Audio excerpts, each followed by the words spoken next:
Millions pour into the area every day. And so we see that the main job of transportation in a city is to carry people between 3 points: where they live, where they work, and where they play. Certainly the most important means within the city is the subway.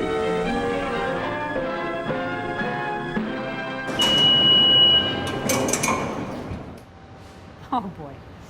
One word I could describe the G train would be eclectic, cold, clean, accessible, slow, short, misunderstood. It's very quirky. It's very unique. In the 20s, there was a mayor in New York City called John Hylan. Hylan was rather hostile towards both the BRT and the IRT. Mayor Hylan proposed that the city operate its own line. And so a third company sprung up, and that was called the Independent, or the IND. They took the letters A through HH, and local services had the double letter designation, hence the GG. There was never a G then because there was never an express service. In the 1960s, they decided to drop the double letter designation, and then it simply became the G. The G line actually first opened in 1933, and it was a short shuttle service between Queens Plaza and Nassau Avenue. By 1937, we had the whole line. I think today it's a permanent extension back to church, and I think it's really important that you're linking a neighborhood like Kensington with neighborhoods like Greenpoint and Williamsburg in northern Brooklyn. Let's look at the train we're sitting on. This is an original IND subway car. So these were the first G trains. Today, we ride on trains from the 1980s. It is the only line in the system that does not go into Manhattan. So it's this sort of own animal, all of its own, and it has its own character. And I think the people that ride it have their own character. The G line happens to be one of those lines where the people that ride it make multiple transfers. Riders of the G are great transferers. The fight for a better G train was the Riders Alliance first campaign. In 2012, everybody knew that the G train was a disaster. It was running really infrequently. There wasn't enough trains. People were sprinting to it. They're breaking down really frequently because there was old train cars.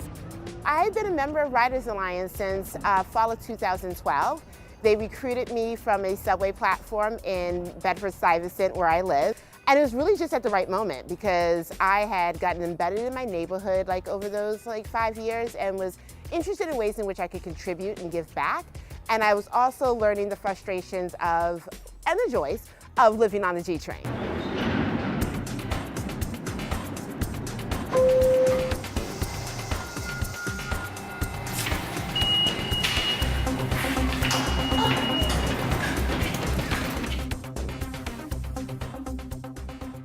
Our video went sort of viral, and at the end of all of this work, we got this full-line review of the G train. We went and measured wait times, and guess what? It's cray. Or the train does stop all over the platform, depending upon what station you are and what time of day is it, and whether it's the weekday or the weekend. So people can't tell.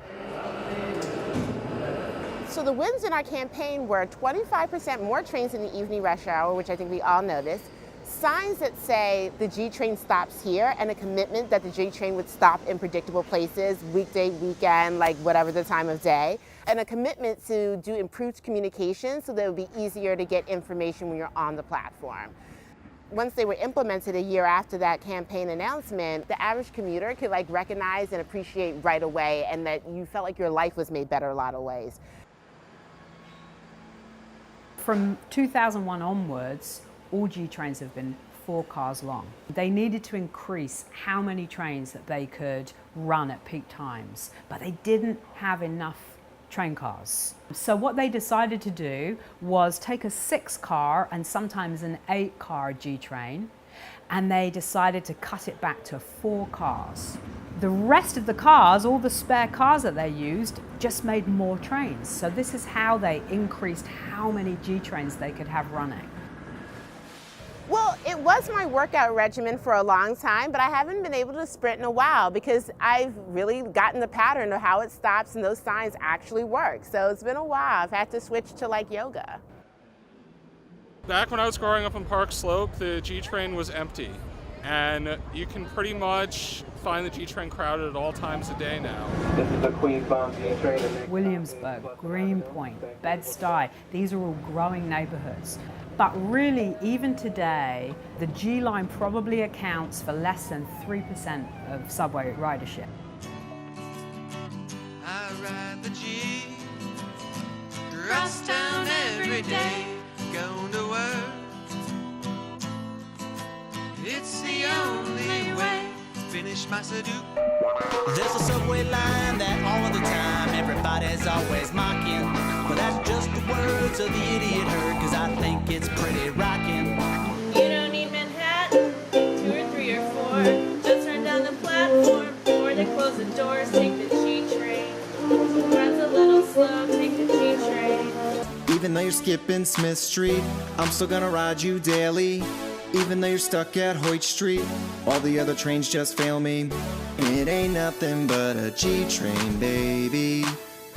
Right now, we don't have line-specific campaigns because there's no way for the MTA to actually run more train lines or do real improvements without major funding. Our signal technology that allows trains to run more frequently, the technology is from the 1930s. That's almost 100 years old.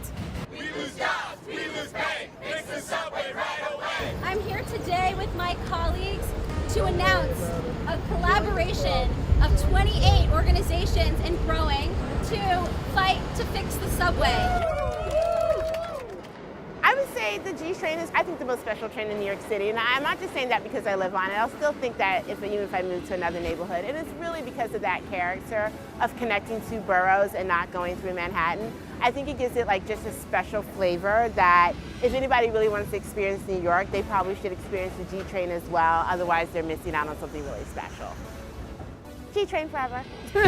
Even though you make me late sometimes, I know you're the best of the lines. Even though you make me wait sometimes.